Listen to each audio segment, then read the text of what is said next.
გამარჯობა მეგობრებო, მოვიგეთ ბრენტფორდთან გასვლაზე 2-0, დარვინმა გაგვახარა, მას ზოგადად ჩვევია ხოლმე ესეთი დრამატული მომენტებიდან არსაიდან რაღაცის შექმნა და ქულის წამოღება. ჩვენ გვახსოვს ნიუკასლთანაც 2 ბურთი გაიტანა მან ბოლო წუთებზე და მოგება ჩავიწერეთ მაშინ და ეს ძალიან მნიშვნელოვანი იყო. ეხლაც უმნიშვნელოვანესი გამარჯვება იყო ცხრილში წინწასაწევად და ჩვენი მდევრების ჩამოსატოვებლად ძალიან მნიშვნელოვანი სამი ქულა იყო. განსაკუთრებით მას შემდეგ რაც ვნახეთ რომ ფრეი თამაშა არსენალმა თავის მოედანზე, შესაბამისად უმნიშვნელოვანესი სამი ქულა იყო. თავად გუნდზე ბევრს ვერაფერს ვერ ვიტყვი, ცუდს, იმიტომ რომ ჩვეულებრივ ისეთი საშუალო თამაში იყო, პრინციპში ვერაფერს ვერ იტყვი, რომ ან რაღაცა დათმო გუნდმა, ან არ უტევდა, ან უღიმღამოდ თამაშობდა, ან რაღაცა დააკლეს. კი იყო, მაგალითად ეხა იქ მე ვისურვებდი, რომ მაგალითად მოსალას უფრო მეტი გაეკეთებინა ამ თამაშში, ჩემი აზრით.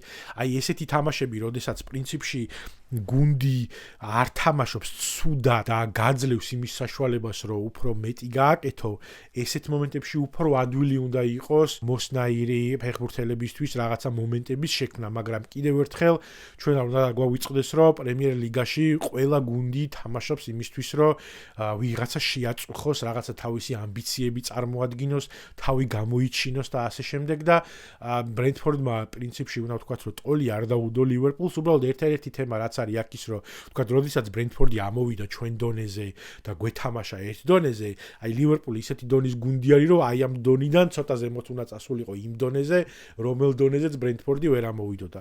მაგრამ არა უშავს. მე მგონია, რომ ზოგადად უფრო მალე შეიძლებოდა ამ თამაშის მოგება. ჩვენმა გუნდმა გვაჩვენა, რომ თამაში გრძელდება ამ საჯის სასტოინამდე და შესაბამისად ეს ბევრჯერ გვინახავს. ბოლო წუთებზე მოგება რაღაცნაირად ცოტა ნოსტალგიურიც იყო, იმიტომ რომ გამახსენდა ძველი Fab 3, როცა სადიო ბობი და მო ერთად იყვნენ ხოლმე მოედანზე და ჩვენ გვახსოვს 86-ე, 99-ე, 92-ე წუთებზე მოგებული თამაშები და ის ისეთი გუნდი იყო და ისეთი შემართება იყო და ისე თამაშობდნენ ხოლმე მაშინ ჩვენი ფეხბურთელები, რომ აი მართლა წამებამდე ჯეროდა ყოველთვის რომ მოიგებდნენ ხოლმე. ეხა ამ ეს გუნდი ცოტა სხვანაირი არის. ვერ ვიტყვი იმას, რომ ეხა აბსოლუტურად დარწმუნებული ვიყავი, რომ გუნდი მოიგებდა ამ თამაშს. არაფრით არ დამიშვია ის, რომ წააგებდნენ, მაგრამ პრინციპში ფრე ამ შემთხვევაში წაგების ტოლფასი იქნებოდა, იმიტომ რომ სამი თამაშიდან გვექნებოდა მხოლოდ 3 ქულა, რაც ნიშნავს იმას, რომ რეალურად 6 ქულა, ანუ 2 თამაში წავაგეთ.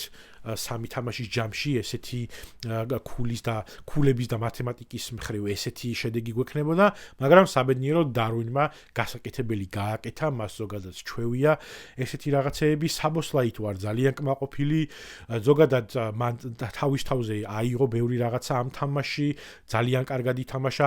მე კმაყოფილი ვარ აბსოლუტურად იმით, რომ გუნდი თქვენ ნახავთ, რომ პირველივე წუთებიდან ძალიან მაღლა პრესავდა ბრენტფორდს, მეკარემდე მიდიოდნენ, ლუჩო, გაკპო, აქედან ყველანი უტევდნენ და არაძლევდნენ საშუალებას, რომ თამაში გაეშალათ. როდესაც ბრენტფორდი ცდილობდა, რომ შეტევაზე გადმოსულიყო კონტრშეტევაზე, არნე სლოტმა რაც დაალაგა ამ გუნდში და რაც უჭირდა ხოლმე კლოპის გუნდს იყო ის, რომ ძალიან ადვილი იყო ხანდახან ჩვენი გამოჭერა კონტრშეტევაზე. თუ დააკვირდებით არნე სლოტის ლივერპულს, როგორც კი იწყება კონტრშეტევა, მაშინვე გუნდი ეგრევე დაცვაში გადმოლაგდება ხოლმე. აი რამდენჯერაც სადა დღევანდელ თამაში ბრენტფორდმა წამოსულიყო კონტრშეტევაზე, იმდენჯერ 3-4 კაცი უკვე დაცვაში იყო. იყო იქ რაღაცა 1-2 მომენტი, როდესაც შეიძლება ცოტა გავნერვიულდით, იქ ვირჯილიც იყო, ცოტა უკმაყოფილო რამდენიმე მომენტში, მაგრამ ესეთი რაღაცები ხდება. პრემიერ ლიგა არის, ხო, ეს არ არის ხა რაღაცა ფერმერების ლიგა, სადაც მით უმეტეს, როდესაც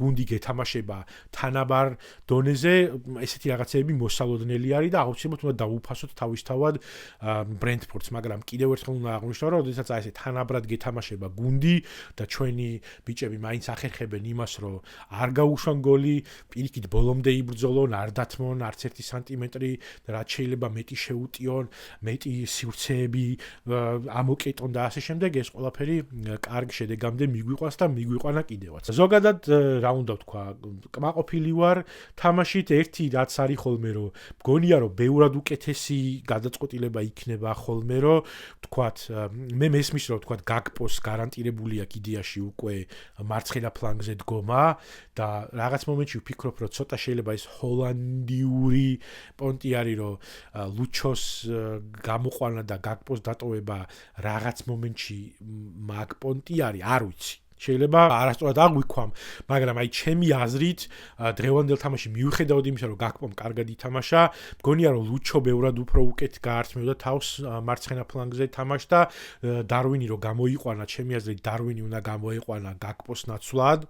ლუჩო გადაეწია მარცხნივ და ლუჩო დარვინი და მო ბევრად უკეთეს მომენტებს შექმნიდნენ და ჩემი აზრით ბევრად უფრო მალე მოიგებდით ამ თამაშს. სხვა რა შემიძლია თქვა, პრინციპში ბევრს ვერაფერს ვერ ვიტყვი, თამაშით კმაყოფილი ვარ, შედეგით კმაყოფილი ვარ, ერთადერთი რასაც გავიმეორებ არის ის, რომ უფრო ადრე შეგვეძლო ამ შედეგის დადება, ვიდრე ეს ბოლო წუთები და რაღაც დარვინის მხრიდან, როგორც თემურ ქეცბაია იყო და ფოკუსნიკური მოქმედებები, თუმცა არ იყო ეს არანაირი ფოკუსნიკური, ძალიან კარგი დალაგებული, ორგანიზებული შეტევა და კომბინაცია იყო. იქ ჰარვიმ კარგად შეუგორა ტრენტს, ტრენტმა მშვენიერი პასი გადასცა დარვინს და დარვინმა ზოგადად დარვინს ჩვია ხოლმე, რომ ეგეთი ადვილი პოზიციებიდან ააცილებს ხოლმე და სადღაც გაუშვებს, მაგრამ აქ გასაკეთებელი გააკეთა, რაც არის მისი ფუნქცია, ის ფუნქცია შეასრულა და გუნდს მოაგებინა და ძალიან დიდი მადლობა მას ამისთვის. გრძელდება მეგობრებო ჩვენი სვლა ჩემპიონობისკენ, ეს თამაში კიდევ ერთხელ გვაჩვენებს იმას, რომ გუნდს აქვს რესურსი, გუნდს აქვს ძალა, გუნდს აქვს შემართება, არ ნებდება ბოლო წუთებამდე და გაგვახსენა ლივერპულმა კიდევ ერთხელ, რომ ბოლომდე უნდა ვენდოთ ამ გუნდს და ხანდახან გული დაგწყდება ხოლმე, როგორც მაგალითად ფორესტთან იყო ეს და თქვათ მანჩესტერთან წინა თამაშებში, მაგრამ ზოგადად გუნდი მზად არის იმისთვის, რომ თავისი ამბიციები წამოაყენოს და ამ ამბიციების შესაბამისად იმოქმედოს. ძალიან დიდი მადლობა ყველას, ვინც უყურებს ჩემ ვიდეოებს, დიდი მადლობა იმ ადამიანებს, რომლებმაც გამოიწერეს არხი, რომლებმაც კომენტარები დამიტოვეს, ძალიან გამიხარდა, რომ ეს ახალი კომენტარები ვნახე ჩემი ვიდეოების ქვეშ, ეს უფრო მეტ мотивაციას მაძლევს, რა თქმა უნდა, რომ ეს ვიდეოები გავაკეთო და მოკლედ წინ გამარჯვებისკენ, წინ ჩემპიონობისკენ და აბა ჩვენ ვიცით.